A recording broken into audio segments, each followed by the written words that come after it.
Hello, my creative community. Welcome back to my podcast channel, Computers to Canvas. I am Shreya. I am a mixed media artist and an art educator. I'm Nishta. I'm an artist and an interior designer. And this podcast is all about intersection of art, creativity, and personal growth. So before we start, I would like to ask some general questions. You can also answer them. So, do you feel often drained after socializing? Do you prefer smaller groups over larger groups? Do you feel like you need to recharge yourself after socializing, after you have been out on an event? And does it ever happen that you feel like you need your own space, you need your own time to some solitary place to start your work with, or not just the artwork, like when you want to work, you want your quiet place to focus? I'd like to answer it that I hang in between because I have my Me too. days when I'm extremely social and I love being around people, and then I'll be the most excited one in a room of 100 people.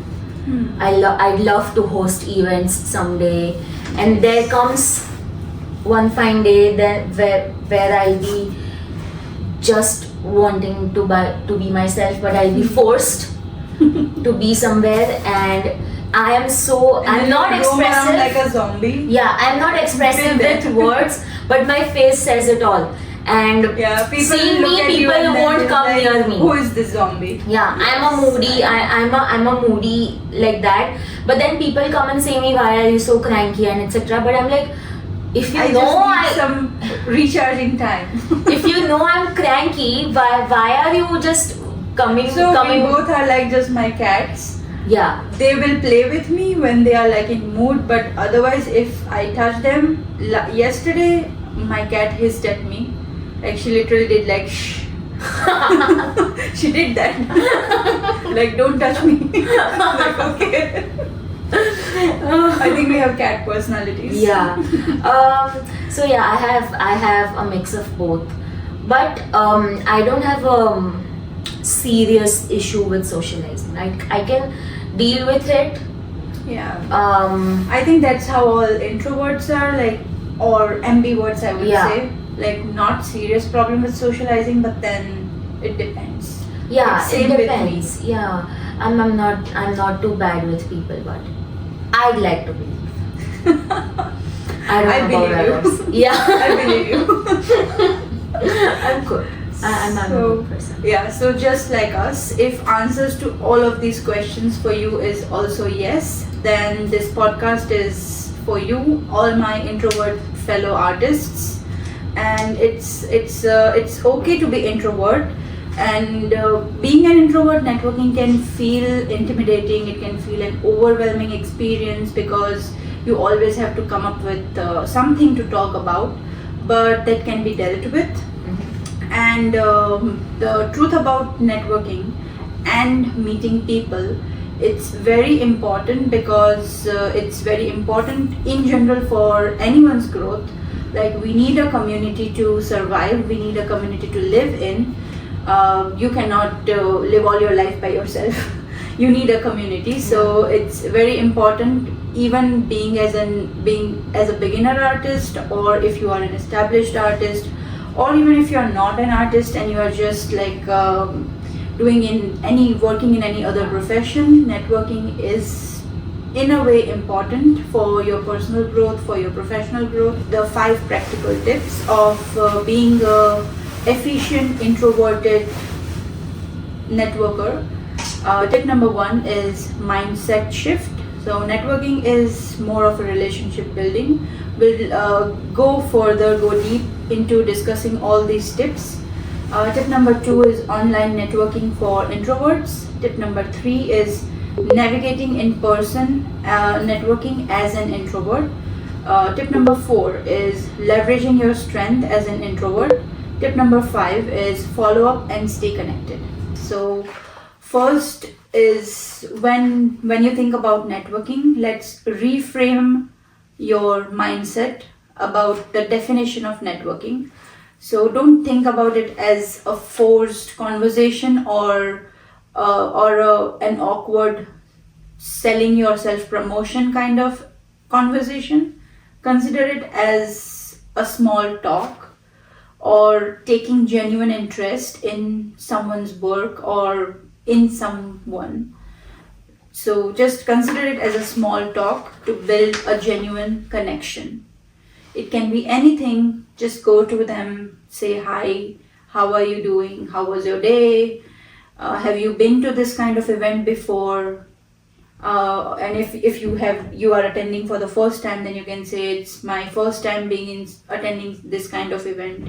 It's not a rocket science, it's very simple conversation. You just go and introduce greet. yourself, you greet them, and you are just talking about the event you are standing in. And then maybe if it's an art event, then just for an example, if it's an art event, then you can say like, do you like any painting, which one's your favorite? So they might have a favorite, you might have a favorite, that might strike a conversation. And then after small talk, if it doesn't feel like the connection is good, or maybe if you don't feel like a connection building with them, then you can just say, yeah, it was nice meeting you. It was nice meeting you, and then you can just move on from there, meet someone else. So it can be just as simple as that. So just consider it as a simple relationship building activity instead of being awkward and thinking like you are there to promote yourself and just you're handing out your business cards awkwardly to people. So yeah, that mindset shift takes time. You don't have to be comfortable. So just ask thoughtful questions and let the conversation flow naturally.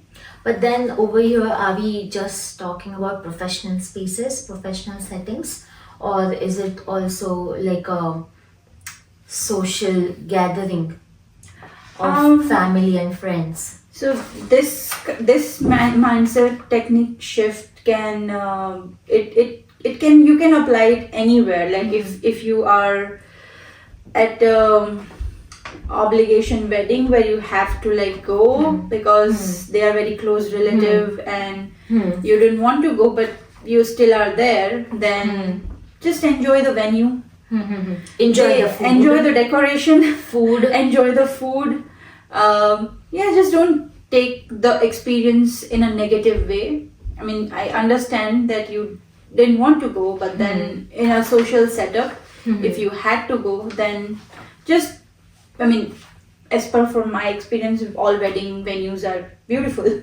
So just enjoy the setup. That's and the minimum like, requirement. if that's one example. And like if, for example, if you go for, if it's a work setup, then you can, and if it's a work seminar, then you can listen to the speaker, whosoever is giving information, and it's not necessary, even if you're not interested in the topic, he might end up saying something that might spark an inspiration in you, that might give you an idea. So you don't have to be active listener. You can passively listen to the entire speech. You can passively listen to the speaker and just be there. What happens to me is I'm just lost in my own world, and there'll be something interesting going on, and I'll be like, okay, what happened? Like, that is also not a bad idea. Yeah. It's just about changing your mindset to take it as a positive experience instead of a negative one. So I mean, even if you are forced to network, just always think that it's always good for me, and I know it's easy to say this and it's not as easy to implement, but one step at a time. Just go there. If you feel awkward, initially you might feel awkward, but still be there. Take deep breaths, and just eventually, like maybe go there as an observer instead of a participant. Maybe for first 2-3 events, just go there, observe. Don't talk to anyone. Just be there and leave when it feels overwhelming or leave when it feels exhausting. Maybe first time you might just be able to attend the event for like couple of minutes or maybe few hours. Then eventually, if you keep doing that, you are pushing your limits, you are pushing yourself, you are expanding your boundaries. So eventually, once you start going there, you'll start developing interest in it. And yeah, find events that you are interested in. Just don't walk into random places because that might be more boring. There is another thing like going to boring places and a different thing to go to a place where you are interested in. So a very important tip for all the introverts, if you're just starting out to open up yourself, to open yourself up to networking, find events that you're interested in. Don't bore yourself to death by going to some random events just for the sake of starting your experience. I mean, after you start getting comfortable with talking to people, then you can go and walk into any random place. But if you're just starting out, choose something that you like. Yeah, makes sense. So yeah, main important tip, if you want to start working on mindset shift, then first would be start with observing and just listening. You don't have to be participating into anything. Once you start getting comfortable, take genuine interest in people's work, take genuine interest in the conversation, even if it's just a short conversation, be genuine. And okay, so another thing that you can do is join local artists, local meetups. I usually go on Eventbrite and find events and just go to those events. Eventbrite is a good platform for that. Second thing you can do is join online communities. I have joined some communities on Instagram. I'm not that active on Facebook, so I don't know, but I think Facebook also have so many communities and so many groups. It should have. So you can join that also, whichever social media platform you are more active on. You can find your creative community or you can find your groups there. And the last thing is you can comment on other artists' posts. Like if they have posted on, like, for example, I always do this. Like I follow all the resin and acrylic painting accounts, and texture painting accounts. So when I see someone posting like a process video or anything, and if it's too mind-blowing to watch, I just comment on it like it's very beautiful, or I like the process, or something like that. A genuine comment. It doesn't have to be very fancy. You can just simply drop a heart. Yeah. It's as simple as that. It's just drop a heart. Yeah, more than It enough. speaks more than anything. So I think these are some good ideas. Meetup website is very good, so you can check there. There must be other websites or apps as well. I am not aware of them, but I use Meetup and Eventbrite. You can also email if you have their email IDs, or you can just simply DM. Just make a genuine conversation. As I said, if you like their painting, just comment like loved your work, or something as simple as that. Focus on building genuine connection, so it doesn't feel like you are forcing anything, or it doesn't feel awkward. And you can also create your own content. So the main focus of this podcast is to help introverts get out there, put themselves out there, feel less introvert, and network, market, and come out more in front of public, even though being an introvert. So if you're not comfortable talking in front of camera, in the beginning, then you can just take like back shots. You can take videos of your painting process or take videos of your process, and then just later just add voiceover in it. So that way you are not in front of people, but you are still communicating and connecting with them. This helps a lot in connecting with people organically. So they know that there is a person behind this. It's not an AI account, or it's not just a random stuff. There is someone who have a story, is attached to this art piece, and they can connect with you genuinely. So let's move on quickly to tip number 3. Very simple and most important tip is have a conversation starter with you. Conversation starters doesn't have to be something very hi-fi. It can be just as introducing yourself, like, hi, I'm Shreya, I am from Mississauga. I have never been to this kind of event before. I'm attending an art event for the first time. How about you? Have you been to this kind of event before? So like a natural conversation starter. Yeah. Like you say your name, they say their name, you say I'm from here, they say I'm from here, and just conversation flows like that. I also feel that you have to leave behind your,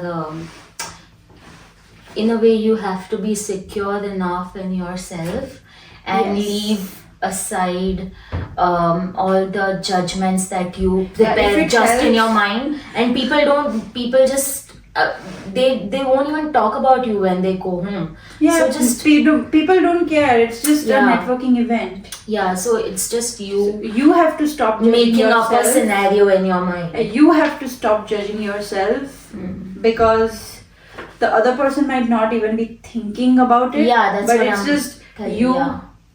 overthinking about yourself, and it's all in here. It's all Yeah. in here. Yeah. So for that, to help with dealing with your own mind, you can either take a friend with you, ask a friend with you to come along, or you can have an accountability partner. You can hire an accountability partner, or you can ask a friend to be your accountability partner, whatever works for you. Yeah. If you have so much money, hire someone. Yeah. Or just ask your husband. Oh yeah. That's the best. Husbands That's the are- best thing. You will just end up Husbands are best fighting with him. accountability partners, trust me. Yeah. You will end up fighting with him and you won't realize. I don't have a husband. I'm talking about her husband. Oh yeah. Feels old. Okay, so let's get back here, and have an accountability partner. So when you go to the events or small groups, you can easily strike a conversation with your friend or accountability partner, and then maybe. But what is accountability partner?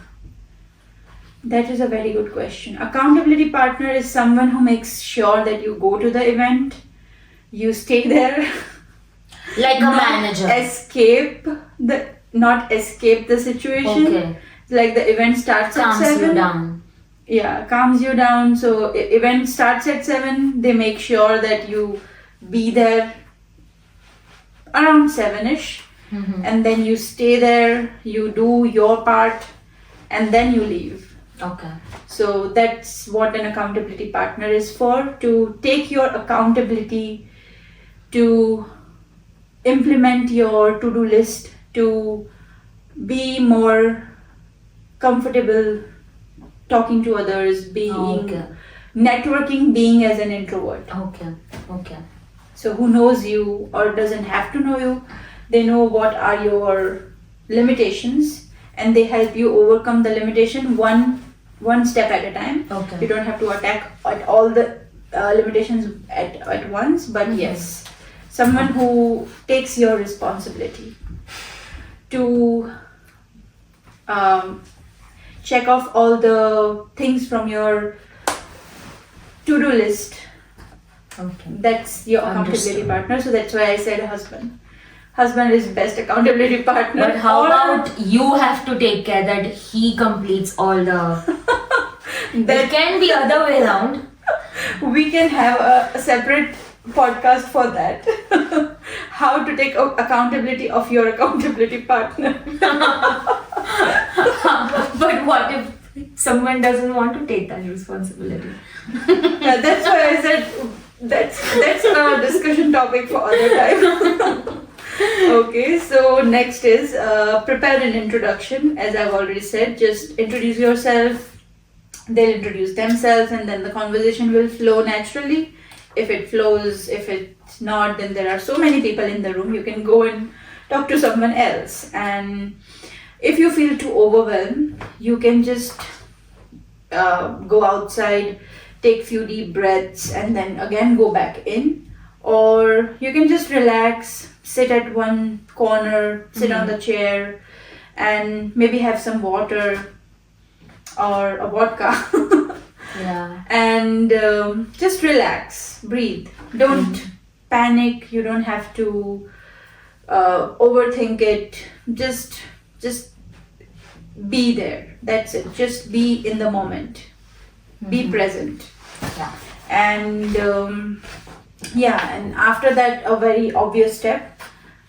You can, if the conversation was very good with whosoever you networked with, you can follow up with them. You can message them back, like, hey, we met at this event and we talked about blah blah blah. And then, like, if it's in my case, if I would be in an event, I would introduce myself as like, I'm Shreya and I do art workshops and art classes, and then the other person would say that yes, I'm interested in attending this kind of workshop, so let me know if you plan one.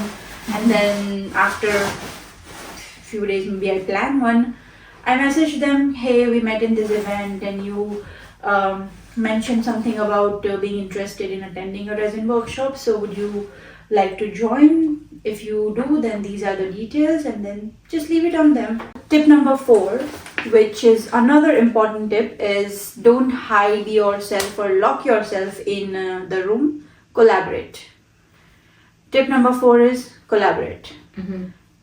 Collaborate with other artists, collaborate with other groups, collaborate with other communities for projects. So don't just think that I can do all by myself, because if you collaborate, you will automatically network. Because if I'm collaborating with you, all your connections will know me, all my connections will know you. Yeah. And then all of their connections will know both of us. Yeah. So you are already expanding your reach to so many people. And you don't have to do anything about it. You just have to collaborate with one person, like us.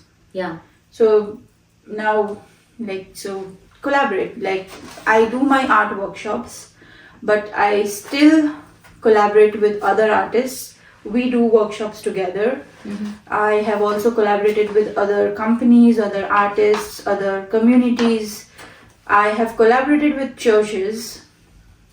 They do a social paint event, community paint event. So you can also collaborate with temples.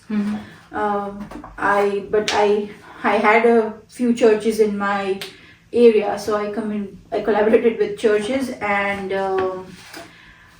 so that expands your reach anyways. As the students who came, the participants who came to attend your workshop, who painted with you, if they liked it, then they will automatically talk about it with their friends. They will show their art pieces to their friends, to their families, to their work colleagues. So it's a next level, different level of reach that option that you're opening up yourself, which when you have to do a paid marketing, but then it's paid. So if you collaborate with people, you are building relationships. Follow up with them, as I'm saying in all the tips, and follow up with them is the fifth tip, by the way. Like follow up every time, follow up. And then we will stick to tip number 4 because I still have a few other points to discuss. And host a virtual art challenge. So it's not just that you are collaborating for work, you can also collaborate to compete, like organize an art battle between artists. And then that sounds people watch. Actually, I'm going to one such event next week. One of my artist friends, she's participating in the art battle, and she so that is actually a best example of collaborating.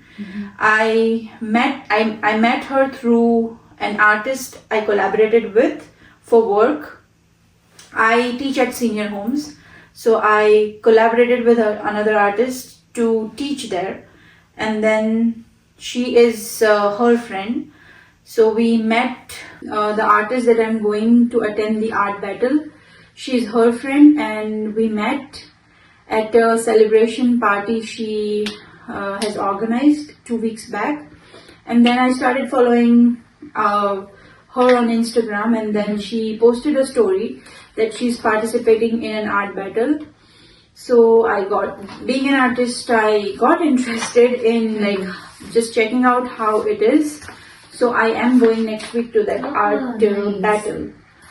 So everything I just said, no, I'm just going as an observer this time. Okay. Once I know how it works, and then maybe next time, or if they have option on the spot registration, then I might sign myself up. So not sure how and what it's going to be. It's an art battle and I'm going. Okay. That's all I know. That's all you know. Yeah.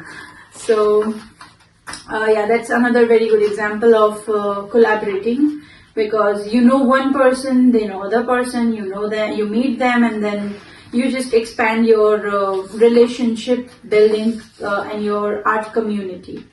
So that's important. Is another important thing about collaboration is it just doesn't spread your network. It's good for relationship building, and that's what will help you going forward in your building yourself as an artist.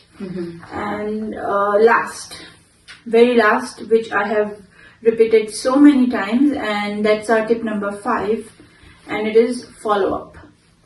So it's not important. It doesn't work that way that you met someone once and you connected, you had a genuine conversation, and then you go back to your homes and then you just forget about it, because that way you cannot build connections. You are, as an artist, you were there to build your creative community. So if you don't follow up with them, in some cases people follow up first before even we message them or reach out to them. So you can just easily follow up, message them. Again, same thing, I have repeated this so many times in the podcast, that genuine messages like, hi, how are you? The event was good. Let me know if you are going to any similar kind of event. I would like to go there with you, or I would like to also attend similar events. So let me know if you have any event that you know about, or something like that kind of conversation. But it's just something that resonates with you both. And if needed, if you are like me, I need reminders for everything. If I have to pay a bill, I need a reminder for that. If I have to do anything, I need a reminder for that. I put reminders to go grocery also. So I'm a very reminder dependent person. If you're like me, you can just set up a reminder every couple of weeks to follow up. So that will keep reminding you that you have to follow up with your connections in order to build relations, because that is the most important thing in artist community, to build relations. So that's all. That is all 5 tips. I hope that it was helpful. It will be helpful to someone starting off, or if you are already an established artist. I hope our tips helped, and all I would like to say is networking doesn't have to be overwhelming. It can be just you can ease yourself into it. You can observe to begin with, then listen, be a very good listener, build genuine relations, build genuine interest.